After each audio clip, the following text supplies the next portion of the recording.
Hello everyone, my name is Damian, aka Pink Eyes, from the band Fucked Up, and you're watching Back and Forth on Noisey with my main man, Lou Barlow, from Sebadoh, from Dinosaur Jr, and from the Deep Wound.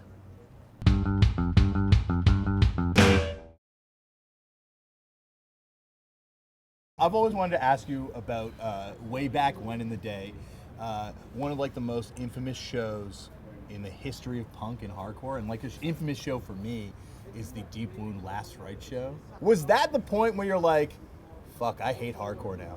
Actually, I liked that. I didn't mind, I was used to the Boston guys being so incredibly physically intimidating, and they were just complete assholes, totally violent, and that was okay. Where did you guys fit in that? Because like, well, I don't know. I mean, we were outsiders to it. Were you edge? Is what I'm trying to get at. We were straight edge. When did you sort sell of. out? Start smoking pot, liking your music slow. I took a road trip after I graduated from high school and listened to Harvest by Neil Young. Hung around a lake in New Hampshire. Smoked a lot of pot. Got really high for the first time. Until that point, were you like not drinking, not doing drugs? Not drinking. During high school, until I was 19, I was pretty straight. Wow. So do you think I'm a late bloomer because I sold out at 30? No, I think it's great. I think the later you sell out, the better. Yeah, that's true. I can now look at it with a appreciation that a 30-year-old can look at. And also, you didn't dumb shit. You didn't do the physical sort of damage as well, and you can actually get high. I did some physical damage. Oh, what's that? It was all my scar tissue from smashing myself and cutting myself. Oh, that's what you do if you don't get high. That's what happens if you don't get high. Whoa! You gotta find other ways to get stoned. We were doing tiny shows with like Pussy Galore and White Zombie. Yeah. You know what I mean? To like 30 people. I know, and it's amazing because you look at the way the bands carry themselves in interviews back then, and you think they were playing 30,000 people. There's such. I mean, that was the thing. I think it had so much attitude. Yeah, so much attitude. So much attitude, and there was really no. The audience was really only beginning to happen then too. It was such a strange time, and people just really didn't understand that. Like the younger kids started to be like, "Why are you guys so angry?" It's like, this is what we came from. That early pre-grunge era was extremely edgy. Yeah. And like really, it was gritty. Before I knew anything about Dino, I thought you were a hippie because of Sebadoh and stuff. And I didn't know about the deep hardcore heart that beats right there, my friend. Also, No, I mean, Sebadoh were really, we were a pretty violent band. I know. I know. And early on, I think that's why people like really hated us a lot because we would present like these like love songs, and then people would see us live and like, what the fuck is wrong with these guys? Because we were like just like, what's that influence by, like White House or like I was that? the funny thing is, like, we were really I was definitely into industrial music and, really? and that kind of like confrontational. You kind of see that now. I love that just the idea that like nobody was safe,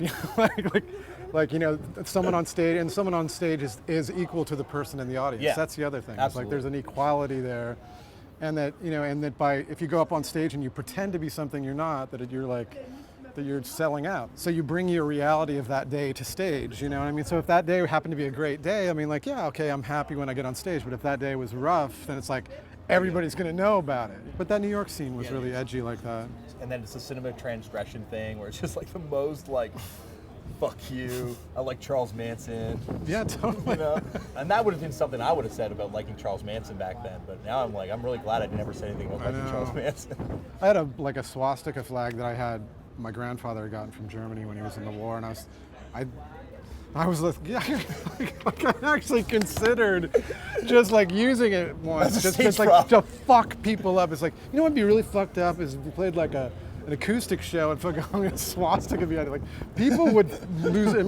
And I remember actually thinking like, because in my mind it would be like you're challenging them, and you're not embracing that symbol at all. But that was stuff that I was in. I was really into that. What was the point? Was it when you had kids? Because that was for me. I was like, oh no, I stopped No, I smoked enough pot. That scene is still alive and well, and you guys kind of like, walked away from it in a certain point, like what, 84? Yeah. And then, so what's it like to still see it still going? Hardcore is an amazing musical form, and as anything else, it survives. I still listen to hardcore. I certainly listen to the records I listened to when I was a kid.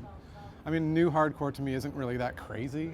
I would say. And I mean, Fucked Up I wouldn't really characterize as a hardcore band. I mean, your vocal style is very No, hardcore, but I mean, the band itself is much more... Yeah, I think we came out of, like, you know, once again, that's like something we definitely came out of. And I still, like, find myself listening to hardcore. And actually, the one thing I'll say about Dino Jr. and Sebadoh too is there's always, like, kind of punk and hardcore references in there. You guys were always kind of in touch with that kind of side. Well, we weren't really, I mean, hardcore wasn't like a style that we adopted in, like, I mean, it was just part of our musical... Who you were. We were, yeah. I mean, it's part of something that you liked and you were inspired by. And what we saw as the problem, or what I saw as a problem, was that it became so streamlined and became like everybody started sounding like Minor Threat. I mean, even like a band like 7 Seconds, who had an incredibly unique sound on Skins, Brains, and Guts, like they just then sold out to this really tight-wristed Minor Threat style. People always do this. They just start imitating other bands, you know. It's just like when Pavement came out, everybody started imitating Pavement. Yeah. And in a way, Sonic Youth, too, people started imitating Sonic Youth. But the next wave of indie rock's gonna be indie rock not attached to punk. Right. Like indie rock up until this point has had that sort of like Yeah, right. the punk rock thing, and it's like that could be why bands don't sound as edgy in a lot of cases. Well, now they sound like weird, easy listening bands, which is kind of cool, too. I don't mind. It's kind of cool too. It's kind of cool too. I really Hey, it's don't all mind. good. It's music. It's all good.